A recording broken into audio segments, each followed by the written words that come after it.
ഇപ്പോൾ വട്ടിയൂർക്കാവ് ഗണപതി ക്ഷേത്രത്തിൽ നിന്ന് രശ്മി ഒപ്പം ചേരുന്നുണ്ട്. രശ്മി, അവിടെ ആഘോഷങ്ങൾ തുടങ്ങിയോ?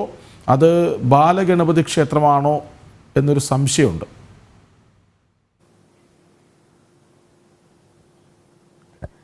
ബാലഗണപതി ക്ഷേത്രമാണ് വട്ടിയൂർക്കാവിലെ സരസ്വതി വിദ്യാലയ സ്കൂളിന് സമീപം ഒരു 400 മീറ്റർ മാറിയാണ് ഈ ക്ഷേത്രമുള്ളത്. ഒരുപാട് പ്രത്യേകതകളുണ്ട് ഈ ക്ഷേത്രത്തിന്. നമുക്ക് ദൃശ്യങ്ങളിൽ കാണാം, ഇതൊരു ബാലഗണപതി ക്ഷേത്രമാണ്. സാധാരണയുള്ള വിഘ്നേശ്വര ക്ഷേത്രങ്ങളിൽ നിന്നും ഏറെ വ്യത്യസ്തമാർന്ന ഒരു ക്ഷേത്രമാണ്. ഇവിടെ വരുമ്പോഴും നമുക്കത് മനസ്സിലാക്കാൻ കഴിയും.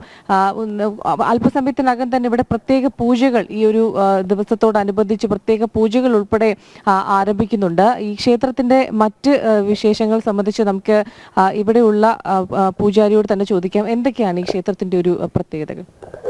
ഇത് വേൾഡിലെ ഫസ്റ്റ് സയൻറ്റിഫിക് ആയിട്ടുള്ള ഒരു ക്ഷേത്രമാണ്. അതായത് നമ്മൾ ഈശ്വരൻ രൂപമില്ലാതെ അരൂപിയായി നിൽക്കുന്ന ഈശ്വരൻ്റെ അടുത്ത് മനുഷ്യൻ എന്ന് പറഞ്ഞാൽ ഈശ്വരൻ്റെ ഏറ്റവും പരമപ്രധാനമായ സൃഷ്ടിയാണ്. അപ്പം അവൻ്റെ ആവശ്യങ്ങൾ, ആഗ്രഹങ്ങൾ, വിഷമങ്ങൾ, ബുദ്ധിമുട്ടുകൾ പറയുമ്പോഴേക്കും വന്ന് പ്രാർത്ഥിക്കുമ്പം അതിന് ഫലം കിട്ടും എന്നുള്ള ഒരു ജനറൽ കോൺസെപ്റ്റാണ് ഏത് ജാതി മതത്തിലും ഉള്ളത്. പക്ഷെ അത് ഇവിടെ നടത്തി കൊടുക്കും. ഇവിടെ വന്ന് പ്രാർത്ഥിക്കുന്ന ഒരു വ്യക്തിക്ക് പോലും ഫലം കിട്ടാതെ ഇതുവരെയും വന്നിട്ടില്ല. അതുതന്നെയാണ് ഈ ക്ഷേത്രത്തിലെ ഏറ്റവും വലിയ പ്രാധാന്യം എന്ന് പറയുന്നത്.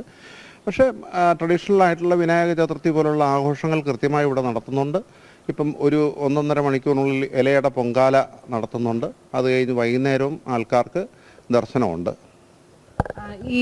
ഈ കൽക്കി മണ്ഡപത്തിൻ്റെയൊക്കെ ഒരു പ്രത്യേകത എന്താണ്?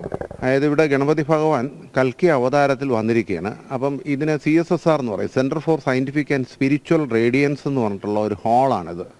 പുതിയ തലമുറയും കൂടെ ഉദ്ദേശിച്ചിട്ടാണ് ഇത് ചെയ്തിരിക്കുന്നത്. അപ്പം ഇതിനകത്ത്, ഈ മണ്ഡപത്തിനകത്ത് ഞങ്ങൾ ചെയ്തിരിക്കുന്ന 9000 കിലോ, അതായത് 9 ടൺ വെയിറ്റുള്ള ശിവകുടുംബം ഒറ്റ ശിലയിൽ കൊത്തിയിരിക്കുന്നു.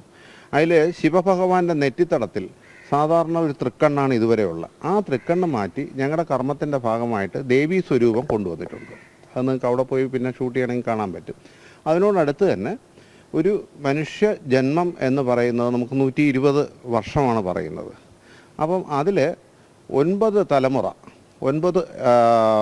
തലമുറയുടെ ഗ്രേസ് ആണ് നമുക്ക് വേണ്ടത്. അപ്പം അതിന് വേണ്ടിയിട്ടുള്ള സംവിധാനങ്ങളെല്ലാം ഒരുക്കിയിട്ടുണ്ട്. അപ്പോൾ ഇത് വലം വെച്ച് തൊഴുത് 3 പ്രാവശ്യം വലം വെച്ച് തൊഴുത് കഴിയുമ്പോഴേക്കും ഓട്ടോമാറ്റിക്കായിട്ട് നമ്മുടെ ബ്ലഡിലൂടെ സഞ്ചരിക്കുന്ന ജീനുകൾ, നെഗറ്റീവും പോസിറ്റീവുമായിട്ടുള്ള കോശങ്ങൾ റീസെറ്റ് ചെയ്ത് നമുക്ക് പോസിറ്റീവ് തിങ്സ് ആൻഡ് തോട്ട്സ് വരും. അതായത് ബ്രെയിൻ എപ്പോഴും കമാൻഡ് ചെയ്യുള്ളൂ, അതിലേക്ക് വരുന്ന ഫീലാണ് ഇതിനകത്ത് പ്രധാനം. അപ്പോൾ ഫീല് പ്രൊഡ്യൂസ് ചെയ്യുന്നത് ഈ സെൽസാണ്. അതാണ് ഇതിൻ്റെ ഏറ്റവും വലിയൊരു മറ്റൊരു പ്രത്യേകത. ഈ ബാലപ്രതിഷ്ഠയെക്കുറിച്ച്, ബാലഗണപതിയുടെ പ്രതിഷ്ഠയെക്കുറിച്ച് അത് ഞാൻ വർഷങ്ങൾക്ക് മുമ്പ് ഒരു സാധാരണ ഒരു കുടുംബത്തിൽ ജനിച്ചൊരു ബിസിനസ്സുകാരനായി നിൽക്കുമ്പം എനിക്ക് എൻ്റെ ഒരു സുഹൃത്ത് ഡൽഹിയിൽ നിന്ന് വന്നപ്പോഴേക്കും കൊണ്ടുവന്ന ഒരു വിഗ്രഹമാണ്. പക്ഷേ ജീവിതത്തിൻ്റെ സഞ്ചാരങ്ങളിലൂടെ പല ഘട്ടങ്ങളിൽ പോയപ്പോഴേക്കും ഒരു പ്രത്യേക സാഹചര്യത്തിൽ ഈ വിഗ്രഹത്തിനെ എടുത്ത് പൂജിച്ച് തുടങ്ങി അത് ഇന്ന് ഈ അവസ്ഥ വരെ എത്തിയിരിക്കുകയാണ്. ഇന്ന് ഈ ഒരു ദിവസം, ഈ വിനായക ചതുർത്ഥിയോടനുബന്ധിച്ച് ഇന്ന് ഇലയുടെ പൊങ്കാലയാണ് പ്രധാനമായിട്ടുള്ള ചടങ്ങ്. ഇലയുടെ പൊങ്കാലയാണ് ഇന്ന് പ്രധാനമായിട്ടുള്ളത്. ഇതാണ് ഈ ക്ഷേത്രത്തെക്കുറിച്ചുള്ള പ്രത്യേകതകൾ. ഇതാണ് കൽക്കി മണ്ഡപം. ഇത് അദ്ദേഹം സൂചിപ്പിച്ചതുപോലെ തന്നെ വളരെ പ്രാധാന്യം അർഹിക്കുന്ന ഒന്നാണ് CSSRന്റെ.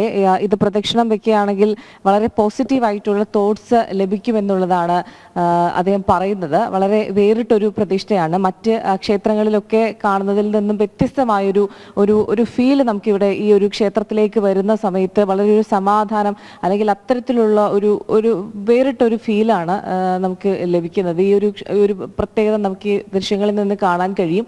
ഇതാണ് കൽക്കി മണ്ഡപം.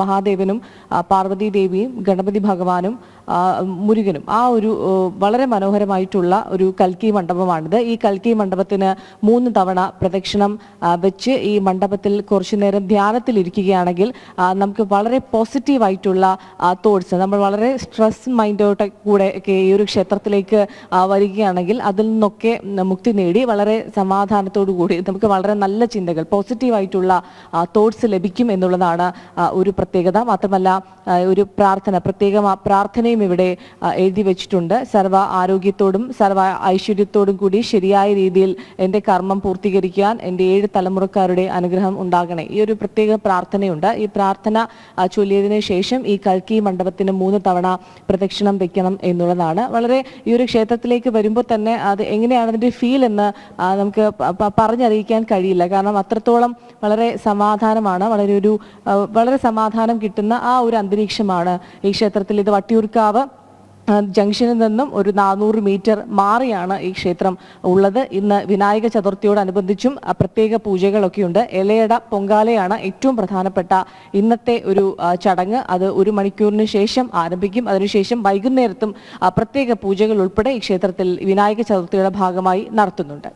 കൃഷ്ണരാജ്. ശരി രശ്മി കാർത്തിക. വലിയ